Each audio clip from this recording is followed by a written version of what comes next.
నా పేరు నరసింహులు, ఎక్స్ఎంపీటీసీ 89 పెద్దూరు గ్రామ పంచాయతీ ఆర్మపేంట గ్రామము.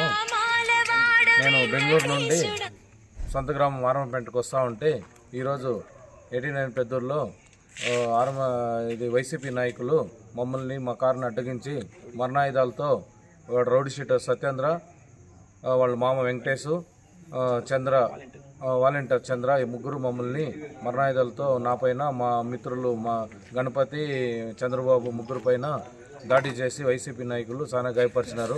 మీరు ఎట్లరా, మీరు 13వ తేదీ టీడీపీ కోటేస్తారు, మీ అంత చూస్తాము, మిమ్మల్ని 4వ తేదీ తర్వాత చంపేసి మిమ్మల్ని శాశ్వతంగా సమాధి చేస్తాము అని దుర్భాషలాడి మరణాయుధాలతో మా పైన దాడి చేసినారు సార్ వైసీపీ నాయకులు. దానికి మేము అక్కడి నుంచి తప్పించుకొని వచ్చి పోలీస్ స్టేషన్లో కంప్లైంట్ ఇచ్చినాం సార్. మాకు ప్రాణ భయం ఉంది సార్, చాలా తొందర పెడతా ఉన్నారు పెద్దూరులో. ఇది మళ్ళీ మా ఊరోళ్ళ పైన అటాక్ చేయడం మూడోసారి సార్. ఇది ఎలక్షన్ రోజు ఒకసారి అటాక్ చేసినారు, మళ్ళీ మధ్యలో ఒకసారి అటాక్ చేసినారు శేషాద్రి పైన, ఈరోజు మా పైన అటాక్ చేసినారు సార్. వరుస దాడులతో ఆర్మపేంటలో గ్రామంలో ప్రజలు చాలా భయపడతా ఉన్నారు సార్. మీరు దీనిపైన తగు చర్య తీసుకొని మాకు న్యాయం చేయాలని, వాళ్ళపైన యాక్షన్ తీసుకోవాలని కోరుతున్నాం సార్.